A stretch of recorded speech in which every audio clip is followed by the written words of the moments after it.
Okay, it's time for an update. Recap. I started out with 20 pairs.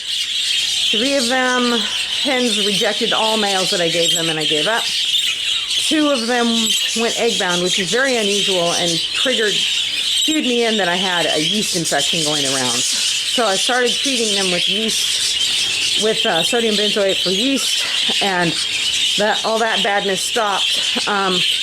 The yeast did cause a fair number of early embryos to fail. So my birds that jumped out the gate quick ended up losing a lot of embryos. The birds that are in the second wave took their time, actually have no embryo loss. So it was all just a yeast infection from an earlier treatment. This is a new guy right here. He's a new little moth. He's absolutely tiny. I don't know what these 2 are doing. Looks like face-off, doesn't it? This hen is a big girl with no feather, but he has lots of nice feather and big spots and everything. But one of the big secrets is he has rolled ankles, which means that he didn't get enough calcium when he was growing, and he would have been a much bigger bird. So genetically speaking, I expect to get something out of him, even though he is so small. He's not really much bigger than a regular parakeet. So I don't know what these 2 are doing. I just put her in here to keep him company and help break him in.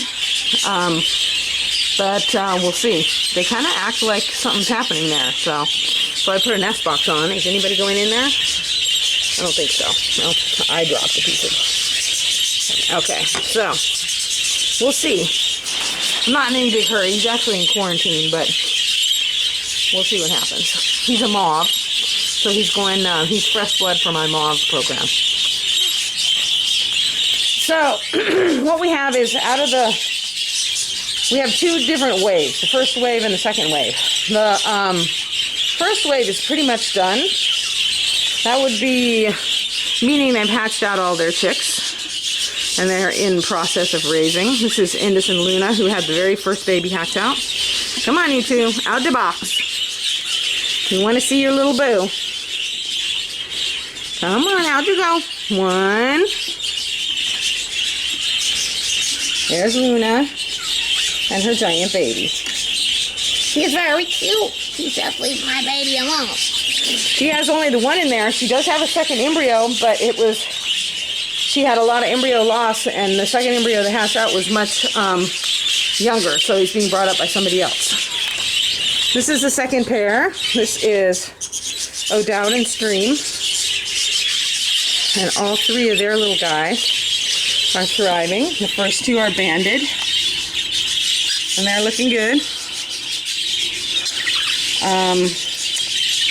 Can't tell what they are yet, but no double factor spangles unless number 3 is a double factor spangle. He looks pretty pink, but it could just be because he's younger. So, okay. Uh-oh, what did I just do? Okay. This is Halligan and Dubois, and they have hatched out all their little guys. They're significantly younger than the others, and it's amazing what a difference 3 or 4 days will make. Oh, Dubois. Why, Missy? Usually she hops out pretty regularly. What's going on there, Missy? Out you go. Shoo, shoo. I want you to go. Come on. There. So she's got her 3 little in there. And they are thriving, fat and sassy. And this, oh no. Then we're going over to this one. This is Bubba Jr. and Sif. Their first, they had only 1 surviving embryo. They were the first to start laying, and they had 3 embryos and 2 fizzled because of yeast infection. So, but they got 1 thriving baby. And then they also picked up the 4th of Scrappy and Fleur's babies, and the 2nd of Luna's chicks, who literally just passed out yesterday and is like 8-9 days younger than his older sibling. So she has her own baby and 2 little ones. There they are. And you say, well, how am I going to tell those 2 little ones apart? And the answer is luck. And they actually are about 36 hours apart in age, which is probably enough for me to tell developmentally. What I do is, when in doubt, look at tail development. All the way up until about 3 weeks of age, you can tell by the length and development of their pin feathers and then their tail feathers who's older and who's not, because 2 days makes a big difference. So I know that Scrappy's chick hatched out first and Luna's chick hatched out second. So with any luck at all, I'll be able to tell them apart just by their tail feathers, although it is very likely that Luna's chick will be larger, even though it's younger. Its tail feathers will still be less developed. If by chance I can't tell them apart, then there's every chance that some of their mutations will differentiate them, because, of course, Scrappy is 2 different kinds of pied and a golden face with weird eye issues going on, I'm just noticing. And Luna is a Spangle. So they could have, either one of them could come up with a mutation that would differentiate them from the other. And if all of that fails, then by the time they're 4 months old, I'll be able to tell just by who looks like their parents and their siblings and who doesn't. So Luna and Indus's chick is likely to be much larger. So anyway, she's bringing up a whole passel full. These guys have 3 little babies. This is Scrappy and Fleur. They have 3 little babies in here. The first one's been banded. And I can see that the first one is a pied because he has a white spot on his head.